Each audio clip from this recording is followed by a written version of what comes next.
Good evening, friends. I'm so glad you're here. Tonight, we're heading back to Lantern Village. With a village baker, an empty flour sack, and a morning already gone slightly wrong. In Lantern Village, the last lanterns were still burning when the baker woke. He did not open his eyes at once. The miller's promise from the day before was already there in his head. The miller usually brought it in the afternoon. This time, he had not managed that. So he had said he would come in the evening instead. That had not happened either. The baker lay still a moment, then pushed the blanket back and sat up. There was no point waiting in bed. He dressed in the dark and lit the small lamp by the door and went first to the sacks. He already knew what was in them. He had checked the night before. He went to the hearth and set about the fire, then turned to the table. There was nothing else to do but start. In the lane, the lantern man moved from post to post, lifting his pole to the glass and drawing the flame down until it went out. At the bend, he paused and looked toward the road from the mill. The cart should have been there by now. He waited a moment, then moved on to the next lamp. At the mill, the daughter woke to the sound of movement below. She sat up and listened. Her father was already at work. She pulled on her clothes and stepped out into the hallway. On her way down, she passed the small room where the apprentice slept. The bed was empty. The blanket had not been turned back. His coat was gone from its peg. Outside, her father was by the cart. He was moving faster than she had ever seen him move at that hour. A sack stood open by the door. Another lay half-tied. "Where is he?" she asked. Her father did not look up at once. "Gone," he said. "Gone where?" "He'll be back." That was all. She stepped closer and took hold of the loose end of the sack. "I'll help," she said. He nodded once. They worked side by side for a moment. She watched him, then looked at the cart. "Is this all?" she asked. "It's enough." She did not answer. They lifted the sack together and set it in place. Back in the village, the baker moved between table and oven, keeping his work tight.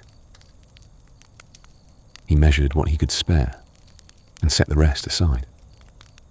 He did not like it. Still, he reached for the bowl. He would bake what he could. At the mill, the daughter watched her father climb onto the cart and take the reins. "Did something happen?" she asked. He shook his head. "I woke late." Again, too small an answer. She bent to pick up a loose length of rope near the door. He never left things lying like that. When she looked up, he was already driving off. The cart moved away without a word. He looked back once. He should have said more to his daughter. He tightened his grip on the reins. The cart picked up speed.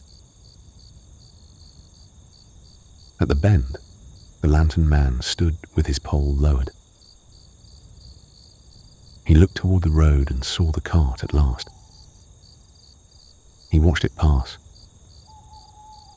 then turned to the last lamp and finished his work. Back at the mill, the daughter stayed in the yard after the cart had gone. The empty room stayed with her. The untouched bed, the missing coat, and the way her father had answered.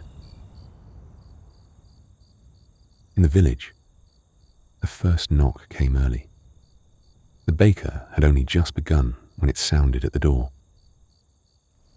He finished what he was doing, then went to the door. The blacksmith's wife stood there with a basket over her arm. "Morning. Are the small loaves nearly ready?" "Not yet." She looked past him into the bakery, then back at him. "Not yet?" "I'm behind." That made her stop.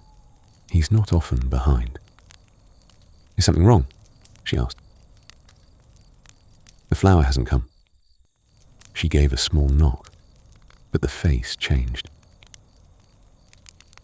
"I'll come back," she said. He nodded. The baker watched her go, then shut the door. On the road, the miller leaned forward as the cart rolled on. He could feel the time against him now. He told himself it would be enough. Get there, set the sacks down, let the baker begin. Back at the mill, the daughter stood just inside the doorway. She listened. The wheel was turning, but not right. There was a tick in it. She stayed there a moment, listening harder, as if the sound might explain itself. By the time the miller reached the first houses of Lantern Village, the village was already awake enough to notice him. Willem the shepherd was by his gate, letting 2 dogs into the lane. A little farther on, the cooper's boy was lifting shutters. Smoke had begun to rise near the square. The miller kept his eyes on the road. One of the sacks shifted behind him with the turn of the cart. He looked back, checked the knot, and faced forward again. It would hold. He sat straighter on the bench and turned the horse in. Then he saw the door. Inside, the baker heard the cart and stopped at once and went straight out to the door. The miller was already climbing down from the cart. "You took your time," he said. "Where have you been?" The miller did not answer that. He stepped past it as if he had not heard. "I've brought it," he said. That was all. He went straight to the first sack and lifted it down himself. The baker stepped forward to help, then stopped. They did not usually do it this way. On any other day, they would have taken one end each and carried the sacks in together. But the miller did not leave room for that. He carried the sack through the doorway on his own and set it down just inside. Then he turned at once for the second. That struck the baker as odd, even before he knew why. "I should have brought it last night," the miller said. "Yes, I said I would." "Yes." The miller bent for the second sack and carried that one in too. He set it down beside the first, then straightened and brushed his hands on his coat. Across the lane, the blacksmith's wife heard the cart stop. From there, she could see the bakery door, the horse in the lane, and the miller carrying the sacks inside one by one. The baker loosened the nearest sack and looked in. Then he checked the second one. Now he understood why the miller had carried them in alone. He said nothing at first. The miller watched him. "This won't do." The miller did not answer. The baker looked up. "It's not enough. I won't carry the day on this." The miller rubbed a hand over his mouth. The road back to the mill felt longer than the road into the village. He could still hear the baker's voice in the doorway. "It's not enough." He kept his eyes ahead. The cart rattled over the road. He had hoped that the first delivery would carry the baker a little farther than it had. At the bakery, the baker worked with the flour he had. Still, one thought kept returning. He had promised flour the evening before and arrived a morning late. If the extra flour did not come, he would not carry the day. Across the lane, the blacksmith's wife reached home with her empty basket. He looked up from lacing one of his boots. "No bread." "Not yet." Still, she glanced once toward the bakery window before turning back to her work. At the mill, the miller was back at the mechanism. He had taken off the outer cover and set the bolts in a line beside him. He worked with both hands and all his attention. The daughter crossed the yard and went to the mill door. She put a hand to the latch and opened it herself. The air inside smelled of grain and dust and old wood. He looked up at once. "What are you doing in here?" he asked. She did not answer that right away. Her eyes had already gone to the place where the movement should have been smooth. Something in the mechanism was catching. "Is that what happened?" she asked. Her father straightened. "It's nothing I can't set right." She kept looking at the works. "That's not what I asked." He wiped his hands on a cloth and said nothing. That told her enough. "Where is the apprentice?" she asked. This time, he did look at her, but only for a moment. "He'll be back," he said. In the bakery, the baker heard another knock at the door. He wiped his hands and went to answer it. This time, it was the farmer's wife. She stood there, broad in the shoulders, bright in the eye, and fully awake to the morning. She always seemed to arrive already, halfway through her day. "Morning," she said. "Morning. Have you any bread yet?" "Not yet." That only sharpened her interest. "Nothing at all." "Not ready." She tipped her head and looked past him into the room, trying to take in more than he had offered. "You're well behind then." "A bit." That was all he gave her. He was not going to speak for the miller. He was not going to explain the shortage to someone who would have it halfway across the village before noon. The farmer's wife smiled a little, though not unkindly. "Well, I'll come back." She turned and walked off with that same quick, certain step she brought everywhere.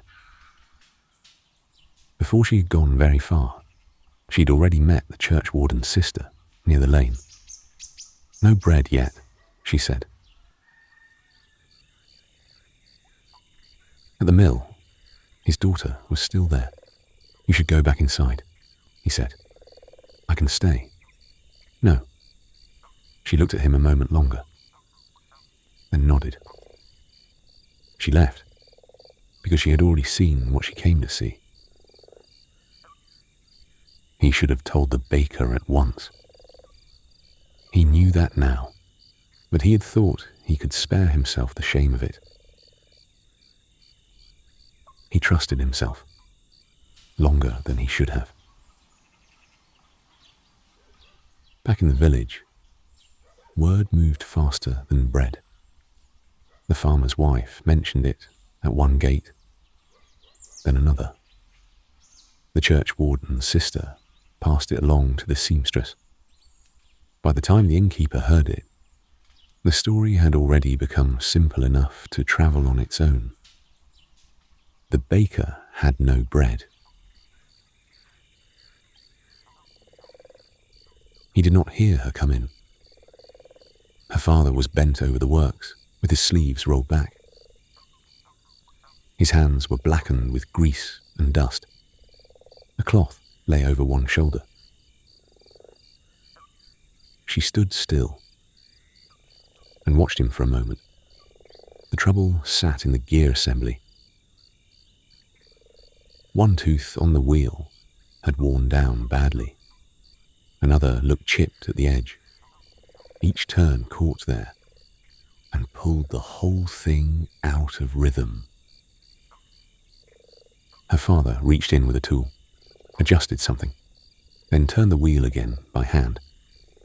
It caught in the same place. She looked at the wheel, listening. You should be in the house.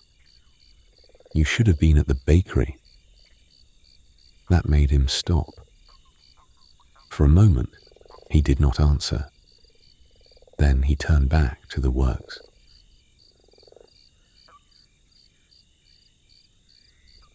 It's nearly right, he said. She said nothing. He set the tool down and gripped the wheel again, testing it. The same drag, the same bad catch in the turn. You should have asked the smith, she said. He looked up. No, why not? He turned away before he answered. Because I haven't. That was not an answer, and both of them knew it. She stepped closer. Can you fix it? He was quiet long enough that she understood before he spoke. I thought I could. That sat between them. She looked again at the damaged tooth, then at the bolts lined up on the boards beside him, then at his hands. You knew yesterday. He picked up the tool again. I knew enough to keep working. And now? He did not answer. That too was an answer. At the bakery, the baker worked with what flour he had left from the second delivery. A knock came at the door. The farmer's wife stood outside, her shawl thrown back, and a basket on one arm. She looked as if she had already spoken to half the village. Morning, she said. Morning. You've something for me now? Not yet. She was expecting more. The baker gave her none. Still, she said. Yes. She looked past him into the bakery, then back at his face. That's not like you. No. It gave her less than she wanted, and more than enough to make her curious. Is it the flour? The baker wiped his hands on his apron. I'm behind, that was all. He was not going to speak for the miller. Not to her. She turned away from the door with more interest than she had arrived with. That was not hard to spot. At the mill, the daughter came out into the yard a few minutes later and found the farmer's wife already coming up the path. The woman slowed as soon as she saw her. Well now, she said, there you are. The daughter did not answer. She knew that tone. Your father's had a strange morning. He has. That's plain enough. The miller was still at the gear. Each time the turn came back to the same bad catch. At last he stepped back. He stood with both hands on the frame and let out a breath through his nose. From outside came the dull sound of footsteps in the yard. Then voices. One of them, his daughter's. And the smith's wife answering back. He straightened and listened. The farmer's wife stopped near the gate. I went for bread, she said. There isn't any. The daughter looked toward the mill door. Not yet. No, not yet. She let the words hang there a moment, then tipped her head. Something's wrong at the mill, she said. The daughter kept her face still. Why would you say that? It's not just that he was late. No answer. He's trying to mend something. Still no answer. The farmer's wife folded her arms. Well, if you won't say it, I'll say it. Something in there has gone wrong. The daughter lifted her eyes then. It's not running right, she said. That was all. The farmer's wife heard the rest in the way she said it. A wheel. The daughter hesitated. A gear, she said at last. There. And he hasn't gone to the smith. Again, the daughter said nothing. The farmer's wife gave one short nod. That settled that too. The woman took a breath and shifted the basket higher on her arm. Well, she said, he should have. Then she turned and went back down the path. The daughter watched her go and knew, with perfect clarity, that the matter would not stay in the yard now. It did not. So it had begun, the telling. He shut his eyes for a second, then opened them again and looked at the damaged wheel. By the time he stepped outside, the yard was empty. The farmer's wife found the smith's wife not long after, just beyond the lane near the pump. There's trouble at the mill. The smith's wife looked up from the pail in her hands. What sort of trouble? Gear trouble, by the sound of it. The wheel's not running right. He's trying to mend it himself. The smith's wife set the pail down. And the baker? Behind. No bread yet. That was enough. The smith's wife did not ask whether her husband needed to know. She already knew he did.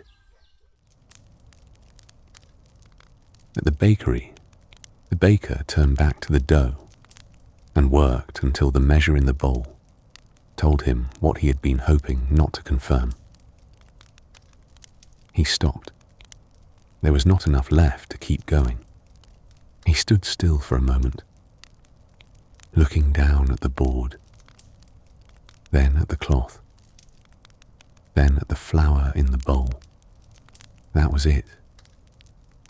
He covered the dough he had, set the bowl aside, and wiped the table down with more care than was needed. In the lane, there was talk now.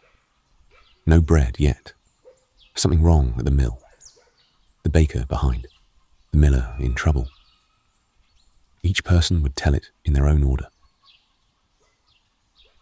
At the far end of the village, the smith was still at his forge when his wife came in and told him what she had heard. He did not say much at first. He only stood there, listening. Then he asked, "A gear?" That's what she said. Gear trouble. He's trying to mend it himself. He gave one short nod. He crossed the workshop to the back wall, moved aside a length of bar, and pulled out an old iron wheel from beneath a cloth.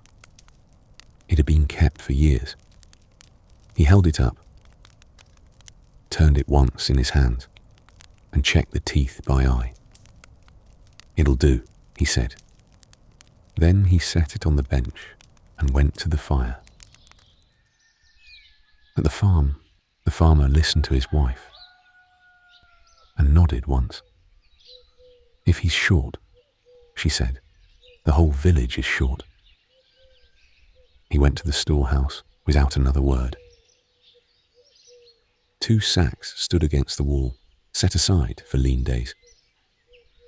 He lifted one, then the other, and brought them out into the yard.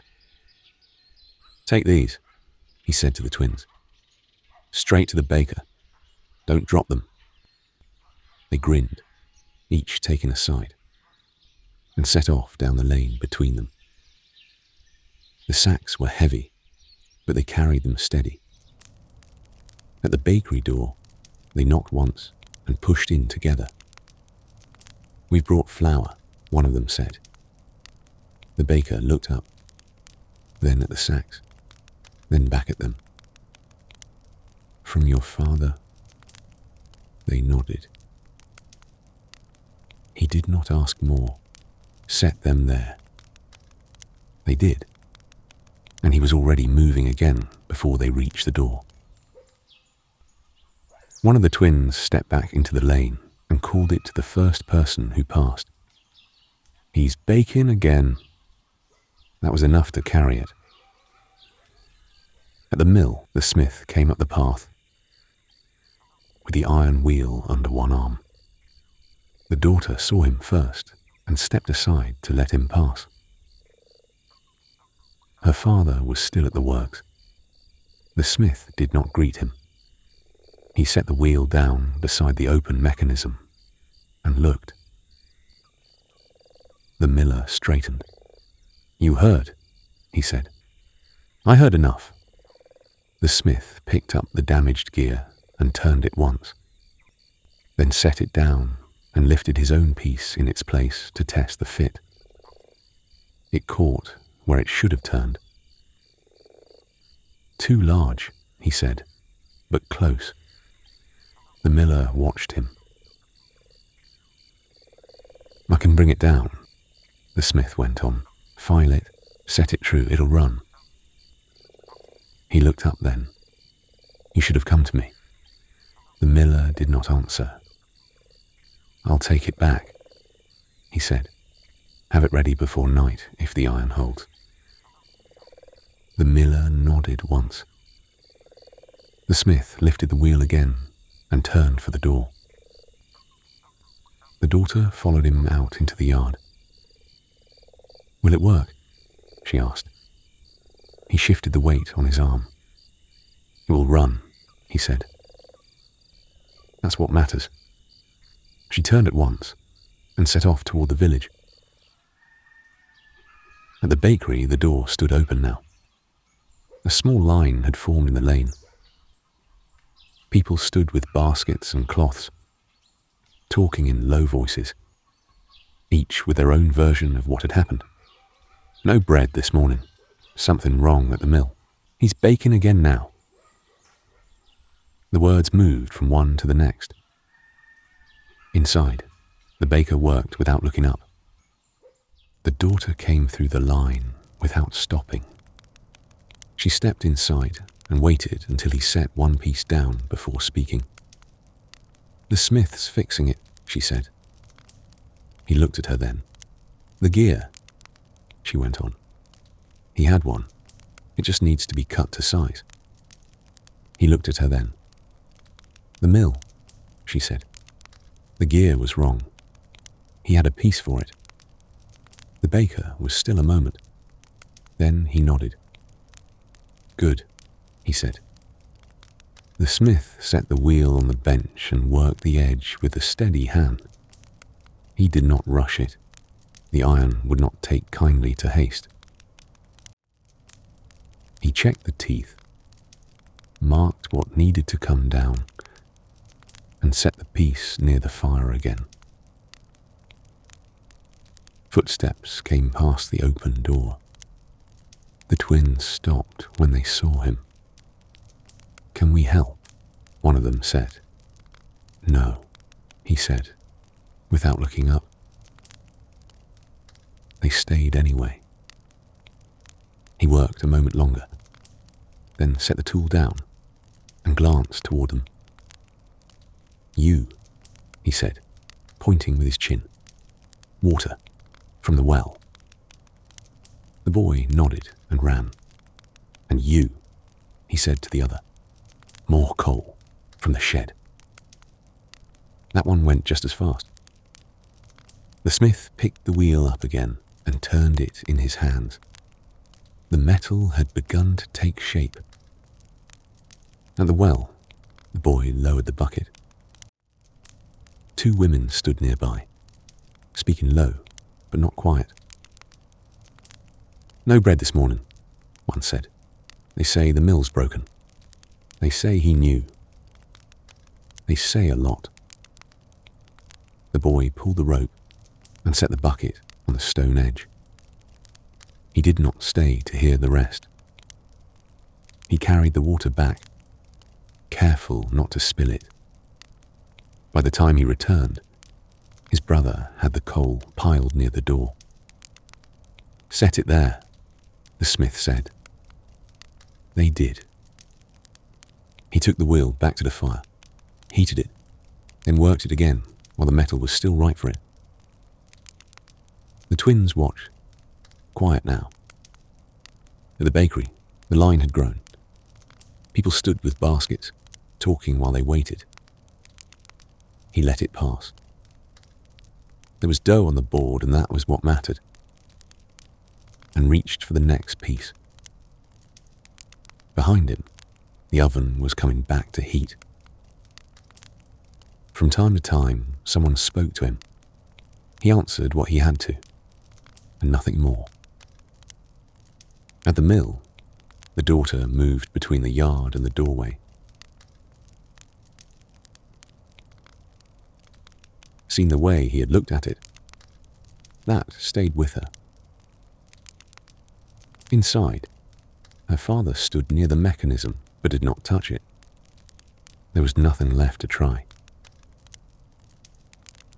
"You should have told him," she said. He did not turn. "I should have fixed it," he said. "That's not the same thing." He said nothing to that. She looked at the empty space where the wheel should have been. "He'll make it fit," she said. Her father rested one hand on the frame. "He will," he said. It was the first time he had said it out loud. The daughter did not stay long. She turned and went back toward the village. At the forge, the smith set the wheel in place for a test. It caught, just where he expected. He took it back out, worked the edge again, and set it down. He nodded once to himself. "That'll come," he said. And for the first time since the morning began, the day felt like it might carry through to the end. The baker wrapped 2 loaves in cloth and stepped out into the lane. The line had thinned. He crossed toward the smithy with the bread tucked under his arm. The forge door stood open. Heat pushed out into the air.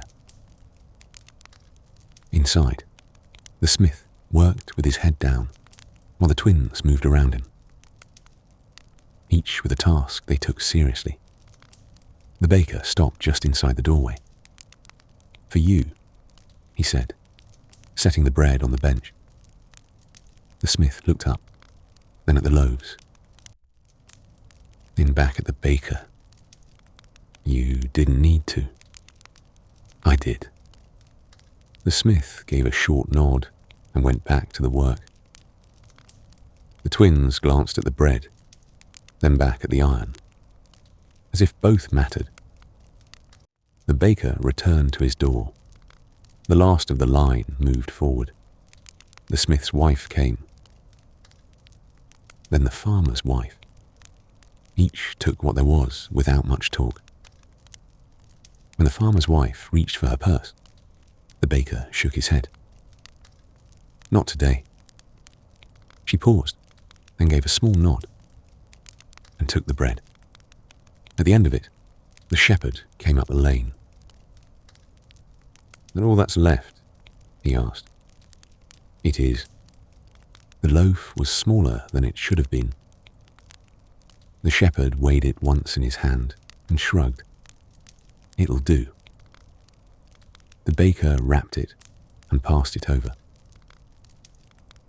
The baker stood a moment, then began to clear the table. He had made it through the day. In the village, the daughter moved through the lane. By the time she reached the smithy again, the work had changed. The shaping was nearly done. She stepped inside. "Will it fit?" she asked. The smith did not look up at once. "It will run," he said. They set off together toward the mill, the smith carrying the wheel. Her father met them at the door. No greeting. They set the wheel in place. It did not sit clean on the first try. The smith took it back out, worked the edge with a file, and set it again. This time, it held better. They turned it by hand. Again, better. A third turn, and the movement settled into its line. The daughter let out a breath she had not known she was holding. Her father kept his hands on the frame a moment longer, feeling the motion through it. Then he stepped back. "It'll do," he said. The smith nodded once. By then, the light had shifted.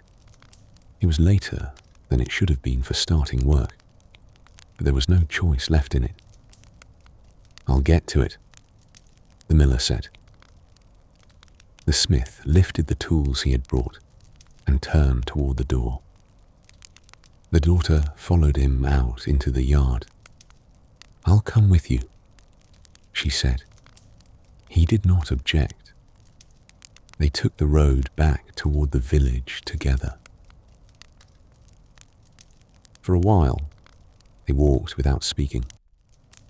Then she said, "He didn't ask you because he couldn't pay." The smith kept his eyes on the road. "Last year was bad," she went on. "The harvest. It left him short." He nodded once. "He said he'd pay you. Soon. With interest." The smith did not answer that. He heard it. He kept walking. They reached the edge of the village. "I'm going to the baker," she said. He gave a short nod and went on his way. At the bakery, the door was half closed. She pushed it open. The baker was at the table. "It's running again," she said. He looked at her. "The wheel fits. He started the mill. You'll have flour in the morning." He held her gaze a moment. "That's so?" She nodded. He did not smile. He did not question it further. "All right," he said. That was enough. When she left, he stood there a moment longer. By the time the light began to go out of the sky, the lantern man was back in the lane, with his pole over one shoulder.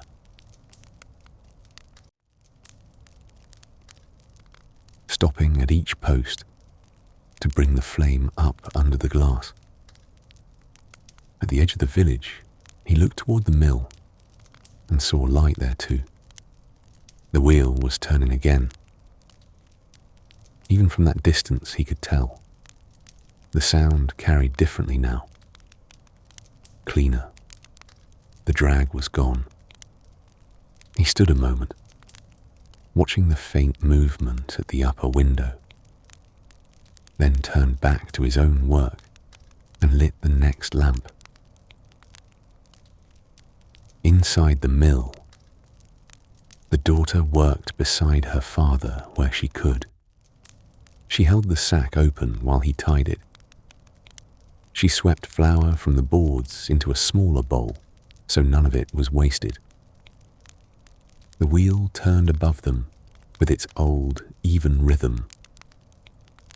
Her father said little. He was tired already.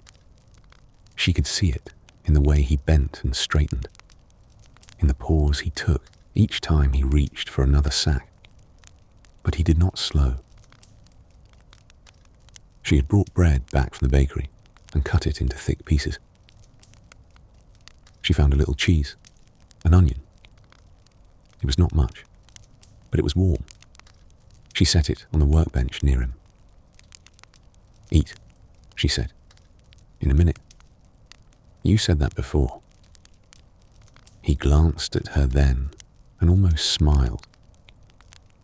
He came over, tore off a piece of bread, and ate standing up. Then he went back to the sacks. At the bakery, the baker scrubbed the last of the flour from the table, then took up his coat. There was one thing left to do before he went home. The farmer was still in his yard when he arrived, splitting a short pile of wood down into smaller lengths. The baker waited until the axe came down clean, and the man looked up. "I came to thank you," he said. The farmer rested the axe head on the block. "You can thank my wife," he said. "It was your flour." The farmer shrugged. It was there. That was how men like him often spoke when they had done something decent and wanted no polishing put on it. The baker understood the courtesy and did not spoil it. "They've got the mill turning again," he said. "So I heard." "And do you believe it?" The baker looked past him toward the darkening lane. "I believe she believes it." That was as far as he was willing to go. The farmer smiled a little at that. "Well," he said, lifting the axe again. "Morning comes whether a man trusts it or not." The baker gave a short nod and left him to the wood. Outside, the lantern man passed below once more and saw the lit window, the moving shadow of a man, then of the girl beside him. At the smith's house, supper waited on the table by the time he came in. His wife had left it covered near the lamp. He washed his hands, sat, and ate without much talk. She knew him too well to ask the wrong question too soon. After a while, she said, "Did it fit?" "It runs." That was enough for her. The rest of it stayed where it was. The price of the work. The money the miller did not have. The quick promise of repayment. The extra promise of interest. As if that would make the debt sit lighter. When he finished eating, he sat a little while longer. By the time the baker came back through the lane, most doors were closed. The lanterns burned steadily now. The voices he passed were low and close to home.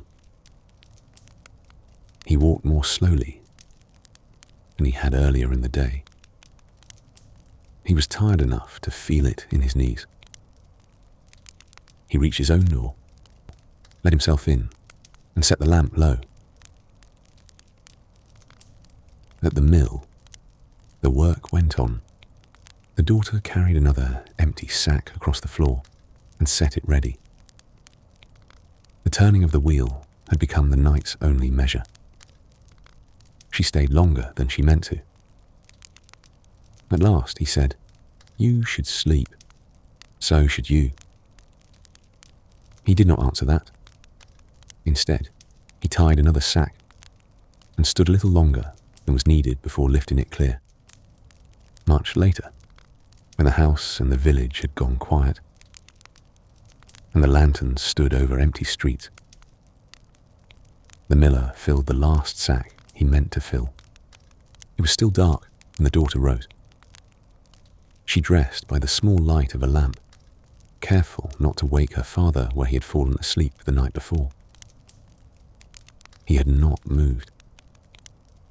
One arm hung loose at his side, his boots still on, the dust of flour pale on his sleeves. She checked the sacks once more, tightened the ties, and set them in place the way she had seen him do it 100 times. Then she took the reins and set off. The road into the village lay empty ahead of her. The air was still. The sound of the wheels on the ground seemed louder than it should.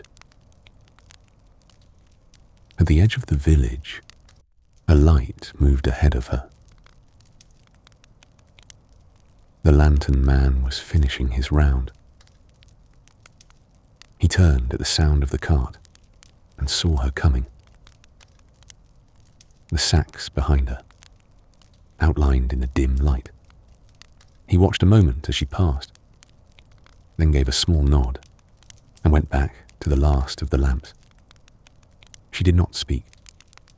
She kept the horse steady and the wheels slow as she moved through the lane.